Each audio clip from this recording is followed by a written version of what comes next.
సంవత్సరాల తరబడి ఎన్ని మందులు వాడినా మీ మోకాల నొప్పులు తగ్గట్లేదా? ప్రాణ పెయిన్ క్లినిక్ లో అత్యాధునిక చికిత్స. Welcome to Suman TV. Intermediate pass అయిన వాళ్ళు, డిగ్రీ ఫెయిల్ అయిన వాళ్ళే తెలంగాణలోని ప్రైవేట్ పాఠశాలల్లో టీచర్లు అంటూ మొన్న గవర్నమెంట్ టీచర్ల సభలో ముఖ్యమంత్రి రేవంత్ రెడ్డి చేసిన వ్యాఖ్యలు ఇప్పుడు దుమారాన్ని రేపుతున్నాయి. ప్రైవేటు స్కూళ్లలో పనిచేసే బోధనా సిబ్బందిని కించపరిచినట్లుగా రేవంత్ రెడ్డి వ్యాఖ్యలున్నాయంటూ ప్రైవేట్ స్కూళ్ల యాజమాన్యాలు ఆందోళన వ్యక్తం చేస్తున్నాయి, అసహనాన్ని వ్యక్తం చేస్తున్నాయి. మనతో పాటు ఉన్నారు ట్రెస్మా మాజీ అధ్యక్షులు, ప్రస్తుత ట్రెస్మాకి ముఖ్య సలహాదారు యాదగిరి శేఖరరావు గారు. ఈ అంశంపై మాట్లాడడానికి నమస్కారం శేఖరరావు గారు. నమస్కారం అండి. సుమన్ టీవీ ప్రేక్షకులకు, సుమన్ టీవీ మేనేజ్మెంట్కు నమస్కారాలు తెలియజేస్తాను. శేఖరరావు గారు, మీరు ముఖ్యమంత్రి రేవంత్ రెడ్డి వ్యాఖ్యల పైన మీరు ఎందుకు అభ్యంతరం వ్యక్తం చేస్తున్నారు? ఆయన మాట్లాడిన మాటల్లో అబద్ధాలు ఉన్నాయా? ముఖ్యంగా ప్రతి ఒక్కరికి కూడా ఈరోజు తెలంగాణ సమాజానికి, తెలంగాణ తల్లిదండ్రులకు, విద్యార్థులకు, ప్రభుత్వానికి కూడా తెలియజేసిందంటే ముఖ్యమంత్రి గారు మాట్లాడే మాటలు ముమ్మాటికి అబద్ధం. ఎందుకంటే 2004 సంవత్సరంలో ఎప్పుడైతే వైఎస్ఆర్ రాజశేఖర రెడ్డి గారు ముఖ్యమంత్రిగా ఉన్నప్పుడు 2004 నుంచి బీఈడీలు, డిఈడీలు, హెచ్పీటీలు, టీపీటీలు ప్రైవేట్ పరంగా వందల కొలది, అంటే 2014 వరకే వాటి యొక్క అనుమతులు ఇవ్వడం జరిగింది. దాదాపు వందల పర్మిషన్స్ ఇచ్చిండ్రు, వేల మందికి కూడా ట్రైనింగ్ జరిగింది. లక్షల మంది ఈరోజు నిరుద్యోగులుగా బీఈడీ చేసిన వాళ్ళు ఉన్నారు.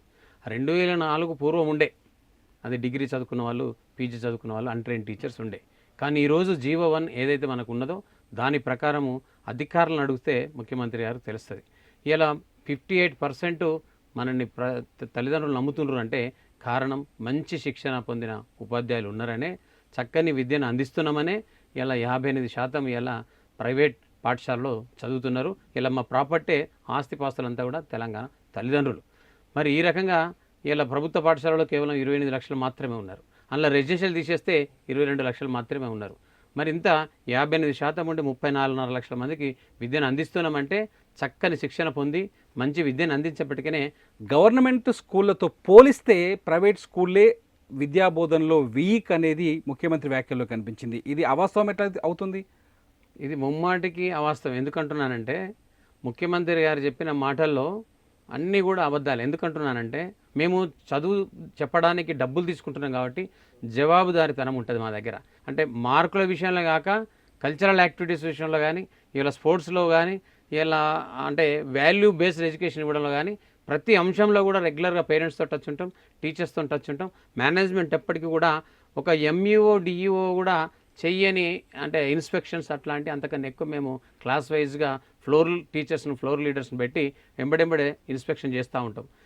అంటే హ్యాండ్ రైటింగ్లో విషయంలో కానీ, ఇవాళ ఆన్సర్స్ చెప్పడంలో కానీ, క్వశ్చన్స్లో కానీ చాలా ప్రైవేట్ స్కూళ్ళు తెలంగాణలో కావచ్చు, ఆంధ్రప్రదేశ్లో కావచ్చు, తెలుగు రాష్ట్రాల్లో చాలా ప్రైవేట్ స్కూళ్ళు అగ్గిపెట్టెల్ లాంటి క్లాస్ రూముల్లో పెట్టి, అగ్గిపెట్టెల్ లాంటి అంటే ఎక్కడైతే ఇరుకురుకు ప్రాంతాల్లో స్కూళ్ళను పెట్టి కనీసం చాలా స్కూళ్ళలో స్పోర్ట్స్ గ్రౌండ్స్ కూడా లేని స్కూళ్ళు ఉన్నాయి. ఇది అవాస్తవమా? ముఖ్యంగా హైదరాబాద్ ప్రాంతంలో పరిసర ప్రాంతాల్లో కావచ్చు, కొంత సిటీ అంటే కరీంనగర్, వరంగల్ అట్లాంటి ప్రాంతాల్లో కావచ్చు, జీవో 1 ప్రకారం కేవలం చదువును ముందు తీసుకెళ్లడం కోసం ప్రభుత్వం తన ఖాతాలో, అంటే ప్రభుత్వం ఏదైతే చదువు ఇవ్వలేని పరిస్థితుల్లో సరైన పద్ధతిలో ఇవ్వాలంటే జాబ్స్ రిక్రూట్మెంట్ కానీ, ఇన్ఫ్రా కానీ ఇవ్వలేని పరిస్థితుల్లోనే ఇబ్బడిగా 2004 నుంచి మనకు పాఠశాలలకు అంటే పర్మిషన్స్ ఇవ్వడం జరిగింది. కేవలం ఇక్కడ ఎందుకు ఇవ్వడం జరిగింది అని అంటే మన యొక్క లిటరసీ రేట్ను పెంచడం కోసం. ఒకప్పుడు 35-40% ఉండే, ఇది 96-2000 ప్రాంతంలో. ఈ ప్రైవేట్ సెక్టర్ కనుక అంటే మిక్స్డ్ ఎకనామీలో భారతదేశం అంతా కూడా ఒకవేళ ఇచ్చినట్లయితే ఈరోజు 77% లిటరసీ రేట్ ఉందంటే ప్రైవేట్ పాఠశాలలకు పర్మిషన్ ఇవ్వడం వల్లనే. కాబట్టి ప్రైవేట్ పాఠశాలలకు ఇట్లాంటి గ్రౌండ్స్ కానీ అట్లాంటి చూడకుండా ఆ గ్రౌండ్ ఎక్కడైనా వాడుకోవచ్చు. అక్కడ గ్రామ పంచాయతీ గ్రౌండ్ కావచ్చు, మున్సిపల్ గ్రౌండ్ కావచ్చు, కార్పొరేషన్ గ్రౌండ్ కావచ్చు, ఇతర కాలేజీల ప్రభుత్వం సంబంధించిన గ్రౌండ్లు కూడా వాడుకోవచ్చు. అవి అగ్గిపెట్టాలని కాదు, ప్రభుత్వంకు సంబంధించిన పాఠశాలల కన్నా చాలా మెరుగ్గా ఇలా ప్రభుత్వ పాఠశాలలు ఎన్నో సందర్భాల్లో కూలిన సందర్భాలు ఉన్నాయి, అక్కడ చెట్ల కింద చదువు చెప్పిన సందర్భాలు ఉన్నాయి, ఇన్ఫ్రా లేని సందర్భాలు ఉన్నాయి. వాటికన్నా ఫార్ బెటర్ ఇలా ప్రైవేట్ పాఠశాలలో మనం చూస్తూ ఉన్నాం. ఎందుకంటున్నానంటే అట్లుంటేనే మాకు పర్మిషన్ ఇస్తారు. ఇలా అధికారులకు తెలుసు, ముఖ్యమంత్రి గారు వెంటనే ఎంఈఓ ద్వారానో, డిఓ ద్వారానో, ఆర్జేడో, director of school education report కనుక తెచ్చుకున్నట్లయితే ఫుల్ ఇన్ఫ్రా ఉంటుంది, ఫుల్ గ్రౌండ్, అన్ని రకాలుగా మేము ఫెసిలిటీస్ ఉంటేనే మాకు రికగ్నిషన్ రినోవల్ అవుతుంది, కొత్తగా పర్మిషన్ వస్తూ ఉంది. అవి గవ- లేకుంటే ఇయ్యరు. గవర్నమెంట్ టీచర్లు ప్రైవేట్ టీచర్లతో పోలిస్తే వెల్ ట్రైన్డ్, పిల్లల సైకాలజీ ఎలా ఉంటుంది, వాళ్ళకి ఎటువంటి విద్య బోధించాలి, ఏ సమయంలో ఏ పాఠాలు చెప్పాలి, ఏ క్లాస్లో ఎంతవరకు వాళ్ళపైన ఒత్తిడి పెంచాలి, ఏ క్లాస్లో వాళ్ళకి జ్ఞానం వచ్చేటట్టు ఎటువంటి ఎడ్యుకేషన్ అందించాలి అని ఒక ఫిక్స్డ్ ట్రైనింగ్ ఉంటుంది. ఇది మీరు ప్రైవేట్ సెక్టార్ నుంచి తీసుకునే టీచర్లలో ఇంత ఉంటుందా? ఇంతకన్నా ఎక్కువ ఉంటుంది. ఎందుకు ఎక్కువ ఉంటుంది అంటే అక్కడ ఎస్సీఆర్టీ పరంగా ఎన్సీఆర్టీ పరంగా చాలామంది మేధావులతో ట్రైన్ చేస్తూ జరుగుతూ ఉంటాయి క్లాసులు. ప్రతి మేలో ఒక దాదాపు 10 రోజులు అన్ని జిల్లాల్లో మండల హెడ్ క్వార్టర్లో కూడా రిసోర్స్ పర్సన్స్ ద్వారా ఎంఆర్సీ ద్వారా ట్రైన్ చేస్తూ ఉంటారు. అది ఓన్లీ ప్రభుత్వ టీచర్లకే. కానీ అంతకన్నా మెరుగ్గా మేము ప్రతి మేనేజ్మెంటు ఇంతకన్నా గొప్పగా ట్రైన్ చేస్తూ ఉంటుంది. రకరకాల రిసోర్స్ పర్సన్స్ తీసుకొని ప్రభుత్వం ఏమాత్రం కూడా సాయం చేయదు, కానీ స్వచ్ఛంద సంస్థల ద్వారా, సర్వీస్ ప్రొవైడర్స్ ద్వారా అనేక మంది ఆలోచనల విధానానికి, తల్లిదండ్రుల ట్రైనింగ్ కానీ, ఈ ఏదైతే ఎస్సీఆర్కి సంబంధించిన క్వశ్చన్ పేపర్స్ తయారు చేసిన టీచర్స్ ద్వారా అనేక మంది ద్వారా మేము ట్రైన్ చేస్తూ ఉంటాం. రెగ్యులర్గా జరుగుతూ ఉంటుంది. గవర్నమెంట్ అంటే ఒక్క ఆర్గనైజ్డ్ ఏం కాదు కదా, అన్ఆర్గనైజ్డ్. మీ స్కూల్ బాగుండాలి కాబట్టి మీరు చేస్తారు, మిగతా స్కూల్ అన్ని స్కూళ్ళు కూడా మేము చేస్తూ ఉంటాం. ఒక స్కూల్ కానీ ఒక స్కూల్ గొప్పగా ఉంటేనే. మీ యూనియన్లో రూలింగ్ ఉందా? ఉన్నది 100%. మా యూనియన్ కూడా ఈరోజు అనేక రకాల ట్రైన్ చేస్తూ ఉంది, అనేక మందికి ట్రైన్ చేస్తూ ఉంది. యూనియన్ కూడా దీన్ని ఇనిషియేట్ తీసుకున్నది. గత ఎన్నో సంవత్సరాల నుంచి కూడా రెగ్యులర్గా ట్రైన్ చేస్తూ ఉన్నాం. ఇప్పటికీ కూడా దాన్ని ఇంకా పెంచినాం, ట్రైనింగ్ని పెంచినాం ఇంకా. అంటే సైన్స్ పట్ల కానీ, ఈవెన్ కమ్యూనికేషన్ స్కిల్స్ పట్ల కానీ. కానీ ముఖ్యమంత్రి గారి వ్యాఖ్యల్ని ఇంకొక రకంగా కూడా తీసుకోవచ్చు. అన్ట్రైన్డ్ స్టాఫ్ ఉండడం వల్ల, లేకపోతే మీరు అన్నట్టు మీరు ట్రైన్ చేస్తున్నామని చెప్తున్నారు, ఎంతవరకు ఎన్ని స్కూల్స్ చేస్తున్నారో ఒక క్లారిటీ అయితే లేదు కదా. ట్రస్మాలో ఉన్న స్కూల్స్ అన్నీ కూడా దాదాపు మ్యాక్సిమం 99% చేస్తూ ఉన్నాం.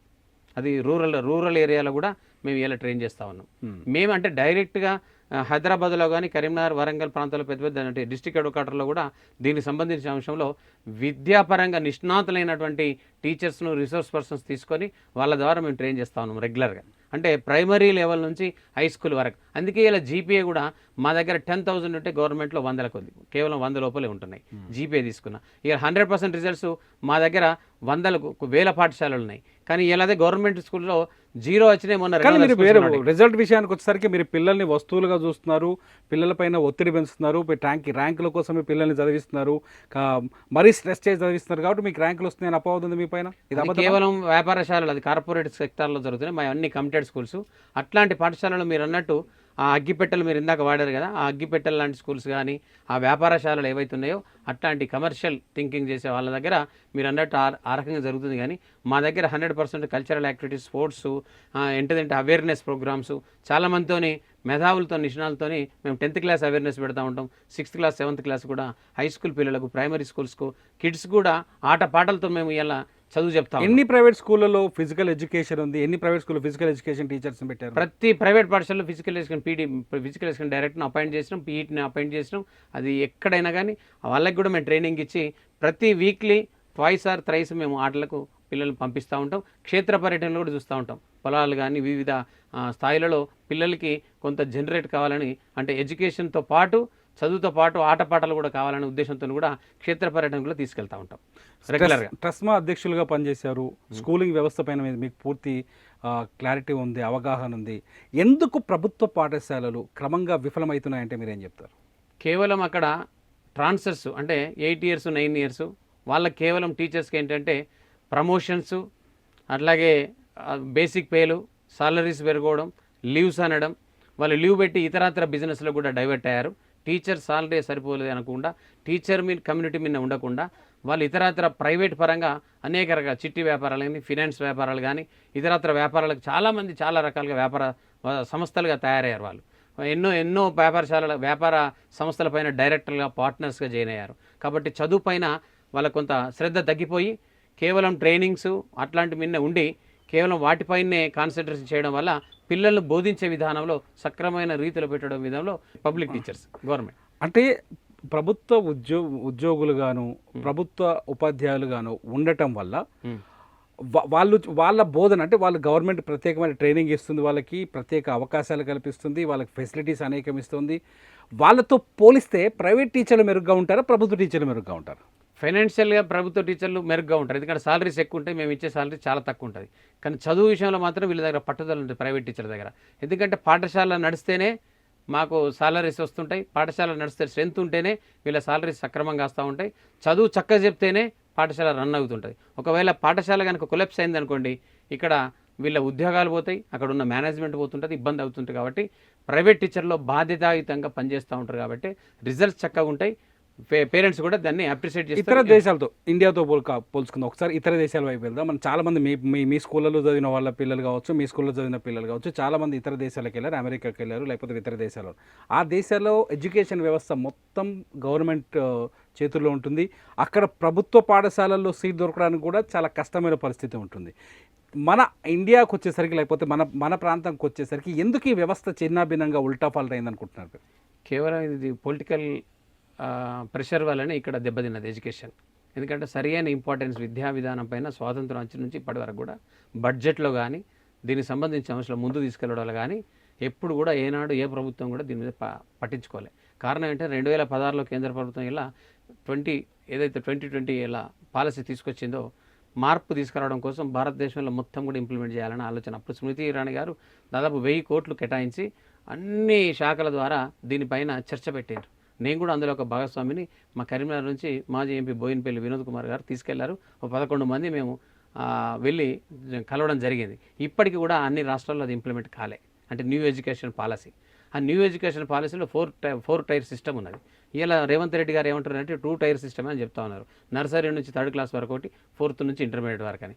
కేంద్ర ప్రభుత్వం ఏం చేసింది, నర్సరీ నుంచి 3rd అంటే 2nd, 3rd నుంచి 4th, 5th, తర్వాత 6th, 7th, 8th, తర్వాత 9th ఇంటర్మీడియట్. ఇక్కడనే ఒకరి మధ్య ద్వంద్వ వైఖరి ఉన్నది. అంటే కేంద్ర ప్రభుత్వం ఒకటి చెప్తుంది, రాష్ట్ర ప్రభుత్వం ఒకటి చెప్తుంది. పోనీ ఈ కేంద్ర ప్రభుత్వం ఇంప్లిమెంట్ అయిందంటే కాలే. ఇలా రైట్ టు ఎడ్యుకేషన్ కూడా అన్ని రాష్ట్రాల్లో ఇంప్లిమెంట్ కాలే. అంటే కేంద్రంలో ఏదైతే విద్యా హక్కు చట్టం కానీ విద్యా పరంగా కొంత డిఫరెంట్ అంటే తేడా రావాలి, ఏదో ఇంప్లిమెంట్ చేయాలని కేంద్ర ప్రభుత్వం ఆశించినా రాష్ట్ర ప్రభుత్వాలు పాటించట్లేదు. సో పాటించే విధానాన్ని తీసుకొచ్చినప్పుడు ఒకే దేశం ఒకే పుస్తకం అని ఉండాలి, ఒకే చదువు అని ఉండాలి. ఇలా మనం సిటిజన్ కోరుకుంటున్నాం, అందరం కూడా ఒకటే అంటే పౌరసత్వం ఉండాలని కోరుకుంటున్నారు, దేశం కోరుకుంటుంది, దాన్ని అందరూ కూడా ఏకీభవించారు. అదే నేనంటున్నాను, ఇలా దానిపైన ఉన్న శ్రద్ధ ఏదైతే ఇలా కేంద్ర ప్రభుత్వం తీసుకున్న శ్రద్ధ, ఒకే పుస్తకం ఒకే చదువు ఒకే దేశం అనే ఆలోచన ఎందుకు చేయట్లేదు? సో అట్లయితే అప్పుడు ఇలా ఐఐటికి సంబంధించింది కానీ ఐఏఎస్ సంబంధించి కానీ ఏదైతే సిలబస్ అంతా కామన్ ఉంటే ఒక నార్త్ సైడ్ అయ్యేలా ఎక్కువ ఐఏఎస్లు కానీ ఐపీఎస్లు కానీ అది భాషాపరమైన భాషతో వచ్చిన ప్రాబ్లం. మరి ఇక్కడ మన తెలంగాణలో ఇలా ఐఐటి 350 సీట్లు మాత్రమే ఉన్నాయి. దానికి లక్షల మంది అప్పేర్ అవుతున్నారు. కేవలం వ్యాపారశాలలు ఇలా మీరు అన్నట్టు సక్సెస్ అవుతున్నాయి. చిన్నపిల్లాడికి కూడా ఐఐటి అంటున్నాడు, ఐఏఎస్ అంటున్నాడు, నీట్ అంటున్నాడు, అట్లా అంటున్నాడు. మరి ఉండేటి మాత్రం 350-400 సీట్లే. ఇలా 23 అదే నార్త్ నుంచి కోకొల్లలు కొట్టడం. కారణం ఏంటంటే విద్యా విధానంలో ఒక సమూలమైన మార్పు తీసుకురావడానికి కేంద్ర ప్రభుత్వం కృషి చేస్తూ ఉంది, కానీ రాష్ట్ర ప్రభుత్వాలు దీన్ని సహకరించట్లేదు. ఒకే ఎడ్యుకేషన్ సిస్టమ్ తీసుకొస్తే ఇక్కడ ప్రభుత్వ పాఠశాలలు కూడా బాగుపడే అవకాశం కనిపిస్తుంది. 100% భారతదేశం అంతా కూడా ఒకే విద్య కనుక తీసుకొచ్చినట్లయితే, ఒకే పుస్తకం కనుక తీసుకొచ్చినట్లయితే ప్రతి కాంపిటేటివ్లో ప్రతి ఒక్క పౌరుడు బాధ్యతాయుతంగా చదువుతాడు, పార్టిసిపేట్ అవుతాడు. అప్పటికి వానికి ఉద్యోగాలు కానీ విద్యలో కానీ ఏదైనా ఇతరత్ర డెవలప్మెంట్ల అభివృద్ధిలో ఖచ్చితంగా వాని పార్టిసిపేషన్ ఉంటుంది. భారతదేశంలో గొప్ప వ్యక్తిగా మారడానికి ప్రయత్నం చేస్తూ ఉంటాడు. కానీ విధానంలో మార్పు వాళ్ళు రావట్లే. రాకనే విద్యా విధానంలో మార్పు రాకపోవడం కారణం ఈ పాలకులని ముమ్మాటికి చెప్తా ఉన్నాడు. శేఖర్ గారు, లాస్ట్గా ముఖ్యమంత్రి రేవంత్ రెడ్డి నుంచి మీరు ఇప్పుడు ఏం కోరుకుంటున్నారు? రేవంత్ రెడ్డి గారు 100% ముఖ్యమంత్రి గారికి అధికారుల ద్వారా తెలుసుకోవాలి. మనం ఎక్కడికి పబ్లిక్ వెళ్ళేటప్పుడు ఒక 30,000 మంది ప్రభుత్వ టీచర్లు మీరు ప్రమోట్ చేశారు, ప్రమోషన్ ఇచ్చారు, వాళ్ళకు ఉత్సాహంతో మీటింగ్ పెట్టారు, ముఖ్యమంత్రి గారికి థ్యాంక్స్ గివింగ్ పార్టీ పెట్టారు, ఆ యొక్క అకేషన్ ఏర్పాటు చేశారు. అందులో మనం వెళ్లే ముందు ఇద్దరు సమానమే, 2 కన్నులతో సమానం. మీకు ప్రభుత్వ పరంగా టీచర్లైనా ప్రైవేట్ టీచర్లైనా మీకు 2 కన్నులు లాంటి సవతి తల్లి ప్రేమ ఉండకూడదు. ఎందుకంటున్నానంటే మా దగ్గర ఇలా 3.5 లక్షల మంది ఉంటే మీ దగ్గర 1,00,000 మంది మాత్రమే పనిచేస్తున్నారు. అంటే 2.5 లక్షల మంది మా దగ్గర ఎక్కువ పనిచేస్తున్నారు. మా దగ్గర ఇలా 58% ఇలా విద్యను అందిస్తున్నామంటే కారణం మా ప్రైవేట్ టీచర్లు, మా మేనేజ్మెంట్స్. కాబట్టి మీరు వచ్చే ముందు అధికారుల ద్వారా రిపోర్ట్ తెచ్చుకున్నట్లయితే ఇలా డిగ్రీ ఇంటర్ అనేది రాకుంటుంటాయి, ఈ అపవాదం మీకు రాకుంటుంటుండే. కాబట్టి ఇప్పటికైనా ఈ మాటలను వెనక్కి తీసుకోవాలని అడుగుతా ఉన్నాను. ఎందుకంటే రేపటి రోజున ప్రైవేట్ విద్యా విధానం గత సంవత్సరం 2.5 లక్షల మంది ఈ సంవత్సరం మేము మా దగ్గర జాయిన్ అయ్యారు. వచ్చే విద్యా సంవత్సరం ఛాలెంజ్ చేస్తున్న ఒక 5 లక్షల మంది విద్యార్థులు మా ప్రైవేట్ పాఠశాలలో జాయిన్ అవుతుందని ఛాలెంజ్ చేస్తున్నా. ముఖ్యమంత్రి గారు దీన్ని స్వీకరించాలి. ఎందుకంటున్నా అంటే ఎందుకు ఛాలెంజ్ చేస్తున్నా, మా విద్యా విధానంలో మార్పులు తీసుకొచ్చాం. ఇవాళ టెక్నాలజీ పరంగా కానీ ఇలా అనేక రకాలుగా సాంకేతిక పరంగా మేము చక్కని విద్యను అందించడానికి ప్రయత్నిస్తూ ఉన్నాం. ప్రతి పాఠశాల కూడా ముందు వరుసలో ఉంది. ఇలా అంటే ఆ బాధ్యతాయుతంగా రెస్పాన్సిబిలిటీ తీసుకున్నాం కాబట్టి ఇలా పేరెంట్స్ మా దగ్గర ఫీ ఏదైతుందో చక్కగా కడుతూ ఉన్నారు. ప్రతి పేరెంట్ టీచర్ మీటింగ్కి ఇలా పేరెంట్ వస్తూ ఉన్నారు. తెలుసుకుంటా ఉన్నారు. ఎలాంటి విద్యను అందిస్తున్నాం, ఎంత చక్కని విద్యను అందిస్తున్నాం అని తెలుసుకుంటున్నారు. తెలుసుకొని మమ్మల్ని గైడ్ చేస్తున్నారు, అడ్వైజ్ చేస్తున్నారు, సజెషన్స్ ఇస్తున్నారు. కారణం ఏంటంటే మా యొక్క రిసీవింగ్ అలా ఉన్నది. ఇలా ప్రభుత్వ టీచర్లు రిసీవింగ్ అలా ఉండదు.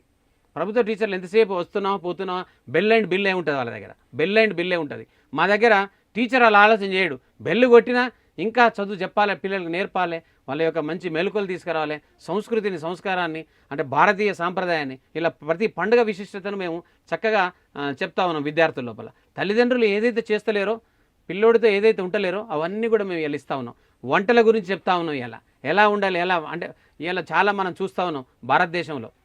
మనం వంట రాకుంటే చాలా ఇబ్బందులు ఎదురవుతూ ఉన్నాయి. పిల్లల గతంలో అంటే 20 ఏళ్ళ 30 ఏళ్ళ క్రింద చాలా చక్కగా ఇల్లును చక్కబెట్టడం కానీ, సరిదిద్దుకోవడం కానీ, ప్రతి అంశంలో చాలా ముందు వరుసలు ఉండే. అవన్నీ కూడా ఇలా మర్చిపోయారు. అట్లాంటి అన్నీ కూడా ఈరోజు మేము ప్రైవేట్ పాఠశాలలో అందిస్తూ ఉన్నాం. అందుకే మమ్మల్ని ఇది చేస్తూ ఉన్నారు. ఇలా చూద్దాం. ఇంకొకటి కూడా వంట రాకపోతే జంట విడిపోతుందండి.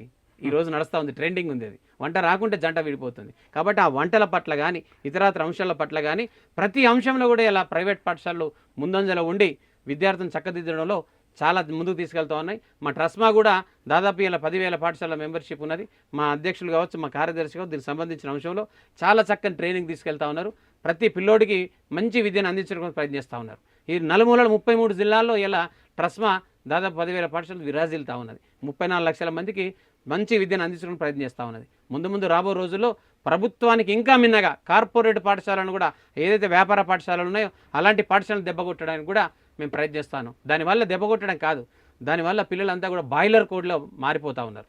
కాబట్టి అట్లాంటి పిల్లలకి సో మొత్తానికి మీ ట్రెస్మాకి కార్పొరేట్ పాఠశాల మధ్యలో కూడా ఒక చిన్న వారు ఉంది. వారు ఉన్నది, 100% ఉన్నది, 100%. ఎందుకంటే అవి వ్యాపారశాలలు మారినాయి, యాంత్రికమైన ఆలోచనలు ఉన్నాయి.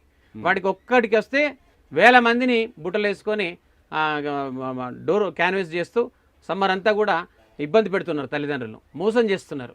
ఎన్నో మంది ఇలా 1000 మంది విద్యార్థులు చనిపోయిన ఉన్నాయి, చూసినా మనం కథ చూస్తూ ఉన్నాం, మీ టీవీలలో మీరు చూస్తూ ఉన్నారు. కాబట్టి అట్లాంటి పాఠశాలకు వెళ్ళొద్దని తల్లిదండ్రులు చెప్తా ఉన్నాం. కానీ తల్లిదండ్రుల లోపల మార్పు రావాలి, అదే పాఠశాలని కావాలని కోరుకోకూడదు. ఇంకొకటి, మా ప్రైవేట్ టీచర్లు ఎవరైతే ఉన్నారో, మా ఉపాధ్యాయులు, మా సిబ్బంది, బోధన సిబ్బందికి గత 10 సంవత్సరాల నుంచి మేము ఫైట్ చేస్తూ ఉన్నాం. కేంద్ర ప్రభుత్వం ద్వారా ఏదైతే ఇలా ఎడ్యుకేషన్ సెస్ 2% మేము పే చేస్తూ ఉన్నామో భారతీయులంతా కూడా, ఇలా ఒక తాపీ మేస్త్రి చనిపోతే 7 లక్షలు ఇస్తున్నారు, ఇలా ఒక అడ్వకేట్ అయితే 5 లక్షలు, ఇలా ఒక రైతు అయితే ఒక 5 లక్షలు, ఒక లేబర్ చనిపోతే 7 లక్షలు ఇస్తూ ఉన్నారు.